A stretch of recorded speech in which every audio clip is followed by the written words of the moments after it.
Hace 2 siglos, el Istmo decide romper con el yugo español. Panamá se une al proyecto bolivariano. ¿Qué relevancia tiene la independencia en el ser panameño? Es hora de sumergirse en 1821.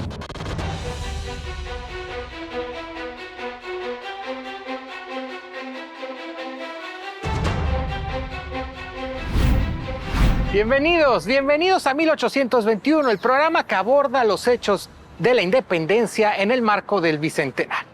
Vamos a hablar un poco de conceptos, de términos. Si yo le digo, el 28 de noviembre de 1821, Panamá se une a Colombia después de independizarse a España, está bien, ¿no?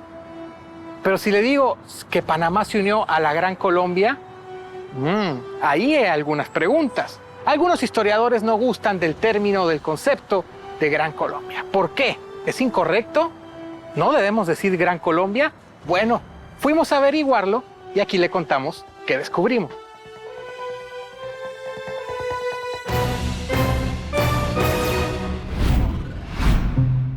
La Gran Colombia es el nombre con el que algunos identifican a la república conformada por Nueva Granada, Venezuela, el Istmo de Panamá y Ecuador, entre 1819 y 1831. El nombre oficial de este territorio fue República de Colombia. El término es correcto, valga. Es un término historiográfico, es decir, es un tiempo de identificación histórica. Y es que gráficamente también es la Gran Colombia porque unía ese proyecto de Bolívar, del gran libertador Bolívar, a lo que hoy día es la República de Colombia, Venezuela, el Ecuador y por supuesto Panamá. Por cuestiones de definición histórica se le denomina así, sí, a ese sueño de Bolívar, de la Gran Colombia. La historiografía, según la Real Academia de la Lengua, es la disciplina que se ocupa del estudio de la historia. Historiografía, valga el término, es el arte y las ciencias de hacer la historia. ¿Sí?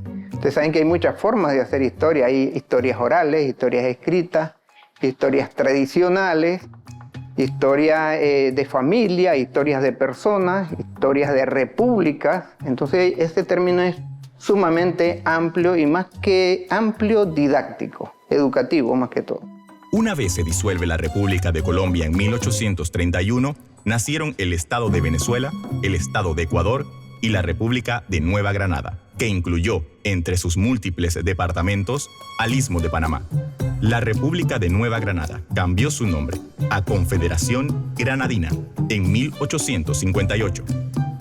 Posteriormente, en 1863, pasó a denominarse Estados Unidos de Colombia. Y ya en 1886 adquirió el nombre de República de Colombia, que se mantiene hasta nuestros días. Para efectos didácticos es lo mejor que se puede hacer. Un término coloquial, como un término de aquí entre nos, pero desde el punto de vista histórico se respeta. Es una ubicación contextual histórica y no se puede negar. República de Colombia, nombre oficial. Gran Colombia, nombre coloquial. Ambos están correctos, así que los puede usar en la próxima ocasión. Ya lo sabe. Ahora, hay una gran duda que yo tengo desde que comenzó este proyecto. ¿Cuál fue la perspectiva española sobre la independencia de Panamá de España? Pude conversar con un historiador español, quien muy amablemente nos ofreció su punto de vista sobre el tema. Vamos a ver qué nos contó.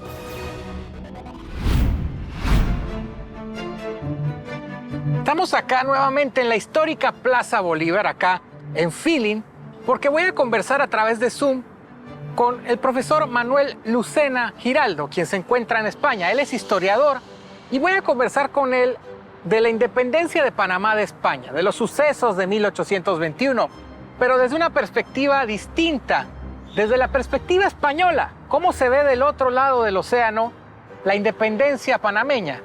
Profesor Giraldo, muchísimas gracias por estar con nosotros, gracias por acompañarnos.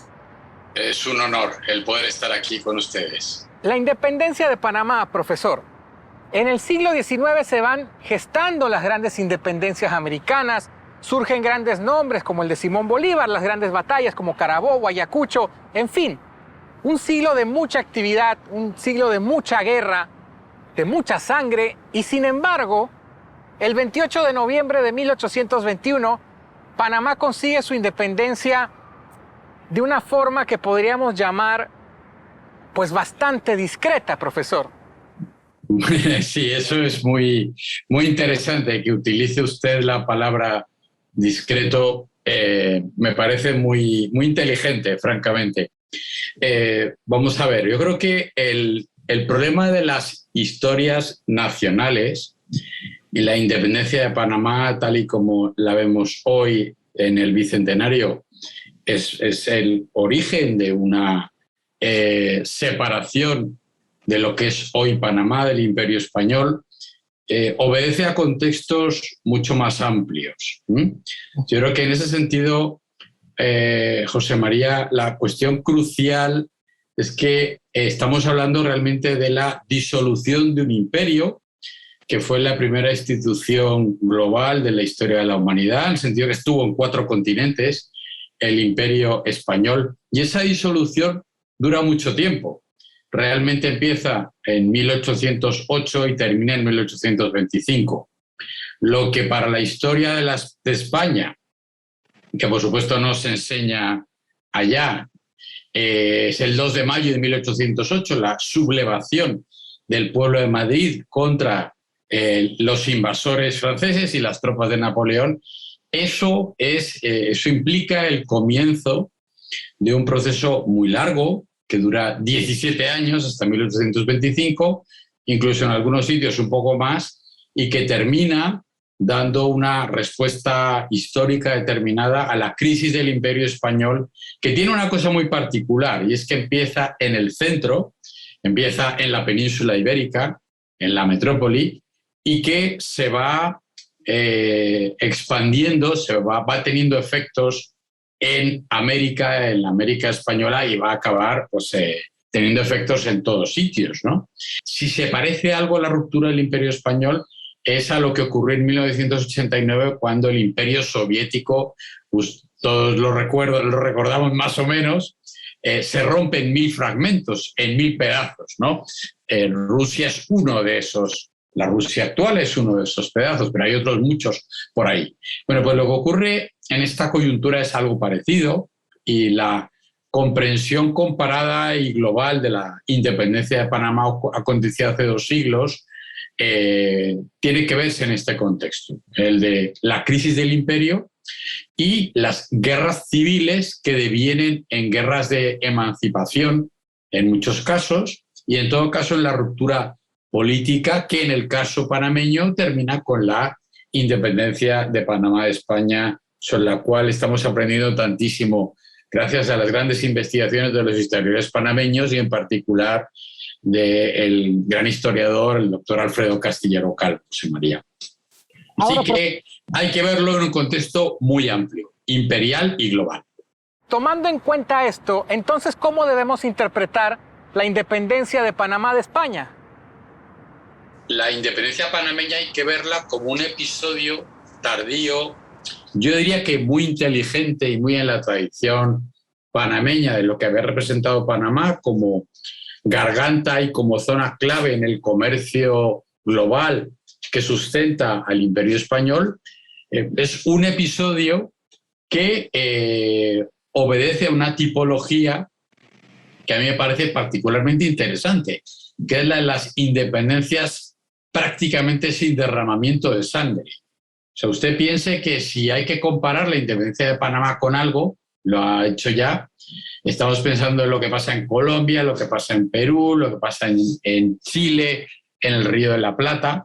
Bueno, pues ahí hay diferentes tipologías.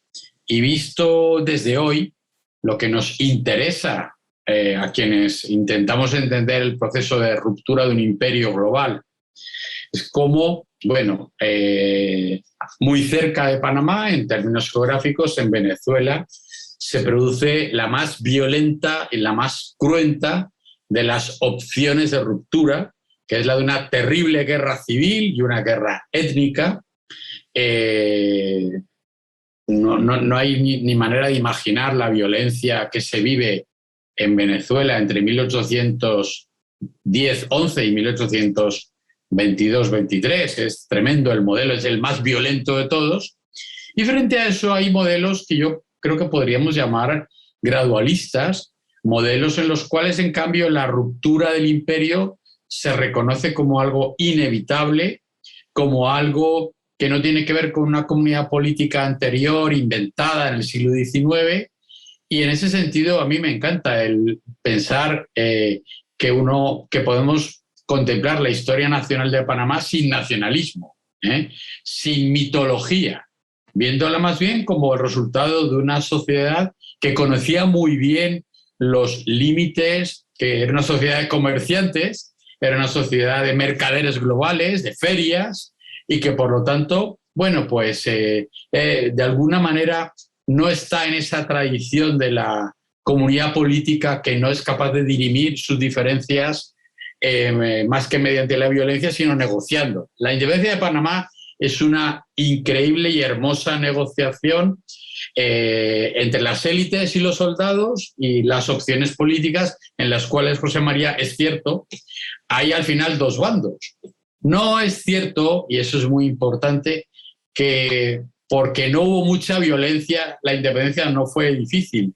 Lo que ocurre y lo admirable de la independencia de Panamá es que es el resultado, insisto, de un proceso de reacomodo en las élites que es capaz de formularse limitando las diferencias políticas, y ahí está la independencia de Panamá como resultado, sin seguir esos modelos, insisto, terribles de violencia que hay en otros lugares. Y a mí me parece que, insisto, eso es lo más fundamental de la lección de lo que ocurrió hace 2 siglos, aparte, por supuesto, de que el Imperio Español básicamente había desaparecido ya a partir de 1815, 1817, las posibilidades de continuidad del imperio desaparecen porque el retorno al absolutismo elimina los mecanismos institucionales y en ese sentido la guerra civil va a terminar en las guerras de emancipación en todo el imperio español. ¿Hubo algún intento de recuperación por parte de España? ¿Se intentó revertir la situación? Pero en ese momento recordemos que, por ejemplo, se produce la separación, la independencia de México. Y la independencia de México se produce como una proclamación de la separación del Imperio de México. México es el corazón, es el centro del Imperio Español. La capital real del Imperio Español globalmente era México, no era Madrid, que era una ciudad europea importante y nada más, ¿no? El Imperio Español era ante todo un imperio americano y global. El énfasis no es Europa, sino América. Pero le ofrecen al monarca Fernando VII que vaya a México y se convierta en rey, monarca de los mexicanos. Por supuesto, Fernando VII, que es un defensor a ultranza del absolutismo, piensa que en cambio lo que quieren hacer es pues cortarle la cabeza, como ha ocurrido en la Revolución Francesa con Luis XVI. El rey sabía, consideraba rebeldes a los súbditos americanos que llevaban ya desde 1810-11 planteando alternativas al gobierno imperial, primero autonomistas y luego desde 1814-15 francamente ya independentistas, de separación política, pero en realidad cuando acontece la independencia de Panamá estamos ya muy al final del proceso de separación. Y yo quiero insistir en esto. En Panamá hay una opción que es muy interesante, que es relativamente tardía respecto a otros territorios y que es muy brillante y muy inteligente porque es capaz de mantener, bueno, pues la viabilidad del país, vamos a decirlo, de la audiencia, es capaz de minimizar la violencia necesaria para dirimir las diferencias políticas. Esto se sabe perfectamente, lo han investigado muy bien los historiadores panameños. Hay incluso dinero que va y dinero que viene para reconocer una situación que se produce de facto, la de que España ha dejado de ser la metrópoli desde la cual se puede ejercer un gobierno de un imperio global. O sea, el imperio español desde 1808 hasta 1825 se destruye desde el centro hacia la periferia. Y un fragmento muy importante de esa periferia, que es Panamá, que siempre estuvo en el centro también, porque hablar aquí de centros y periferias es muy complicado, es para explicarme simplemente, bueno, pues se apodera de su propio destino y continúa, en este caso, siendo parte de la Gran Colombia, pero independiente de España. Y lo hace al margen de los procesos que ocurren en los territorios en los que hoy son los vecinos de Panamá, de lo que hoy es Colombia o de lo que hoy es Costa Rica, de México, acabamos de mencionar, de Venezuela. Toma su propio camino. Panamá toma su propio camino a su propia manera. Y en ese sentido, José María, yo creo que evidentemente estamos en una etapa final. En estos 3 últimos años, los liberales españoles y el monarca que ha jurado lealtad a la Constitución, que luego va a vulnerar inmediatamente en cuanto pueda, va a llamar a las tropas francesas para acabar con la legalidad liberal. Lo que plantea sencillamente es ver cómo puede recuperar lo que considera la única fórmula de gobierno, que es la fórmula de gobierno absoluto, que nunca se ejerció realmente en América. Yo creo que aquí hay que entender que este tipo de gobiernos militares, dictatoriales, bonapartistas, napoleónicos, son novedad y no tradición. El Imperio Español se había sustentado siempre a partir de un aparato burocrático y judicial. Nunca fue un imperio militar, a pesar de que hubiera soldados, evidentemente. Pero en ese sentido, yo creo que la independencia de Panamá es resultado de esa tradición panameña que es fascinante, que es cultural, que tiene que ver con el paisaje y que tiene que ver con la situación sísmica de Panamá.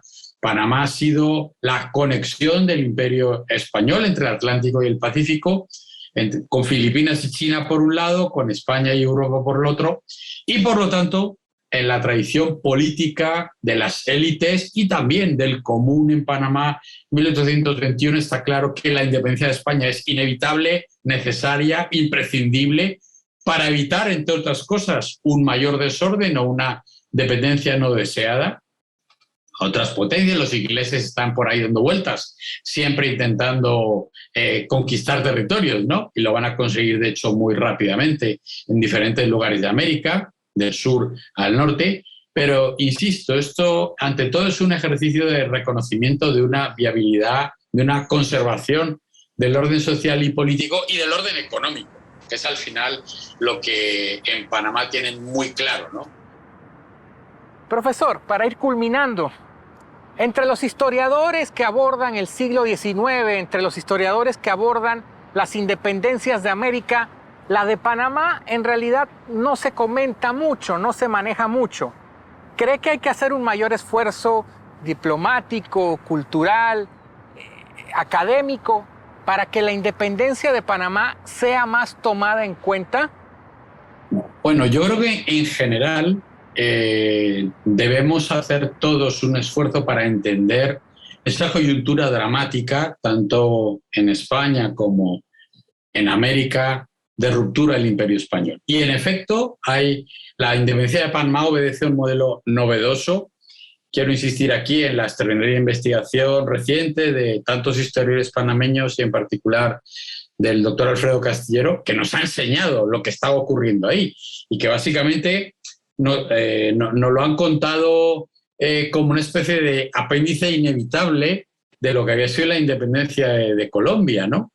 Y no tiene nada que ver, es que es absolutamente distinto, por no hablar de lo distinta que es la independencia de Panamá de la de Venezuela. Por eso yo sí creo, estoy de acuerdo con lo que acaba de comentar José María, que ojalá se integre en una historia comparada y que lo que ocurrió en Panamá, ese modelo de independencia tardía, pero gradualista y magistral en tantos sentidos, en el sentido del mantenimiento del orden social, la minimización de la violencia y el gradualismo comercial y económico.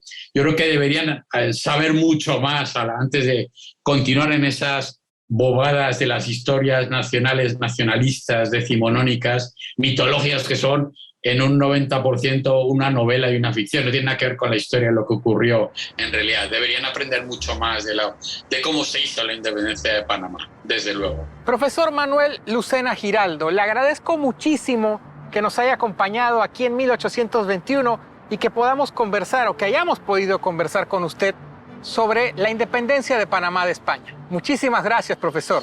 Muchísimas gracias, ha sido un honor, un placer y de nuevo felicitaciones por el bicentenario, por supuesto, y espero que ante todo nos dé oportunidades de continuar estudiando esa nación entrañable para nosotros que es Panamá. Muchísimas gracias a ustedes. Ese fue el investigador e historiador Manuel Lucena Giraldo hablándonos de una perspectiva española de la independencia de Panamá. Antes de irnos, yo quiero irnos con un nuevo segmento, Bibliografía del Bicentenario. Los amigos de la Biblioteca Nacional Ernesto J. Castillero nos harán recomendaciones de libros relacionados con la independencia de Panamá de España. Vamos con eso. Soy Argentina de Casal, asistente de la Dirección General de la Biblioteca Nacional Ernesto J. Castillero R. Hoy presento la obra histórica Independencia del Istmo, de Mariano Arosemena, publicada en 1959, que incluye textos, notas e introducción de Rodrigo Miró, cuyas bibliografías son una joya. Este libro en particular lo presento porque es una obra escrita por una persona que vivió, que participó de la historia, que narra los sucesos más importantes de la época de una forma sencilla y fácil de entendimiento del lector. Además, la considero, si uno investiga más sobre el autor, don Mariano, la considero una obra inspiradora, principalmente para nuestros jóvenes, porque don Mariano nunca desmayó en sus ideas a favor de la liberación de nuestro país, lo que lo hace una persona importante en este movimiento independentista de 1821. Y si se investiga más, la importancia como figura que tuvo en el periodismo, en el nacimiento del periodismo en nuestro país y de la creación de la primera imprenta y, por supuesto, de la publicación del primer periódico de Panamá, La Miscelánea. Esta obra por el momento la podemos encontrar en la Sala Panameña de la Biblioteca Nacional, así como en las bibliotecas públicas de Chitré, Santiago, San Miguelito, La Chorrera, David y Penonomé. En las próximas ediciones tendremos más recomendaciones de los amigos de la Biblioteca Nacional. Por ahora es todo en 1821, el programa que aborda los hechos independentistas desde la óptica del Bicentenario. Yo soy José María Torrijos Legaspi y me despido desde aquí, desde el Parque Carlos V. Será hasta una próxima ocasión.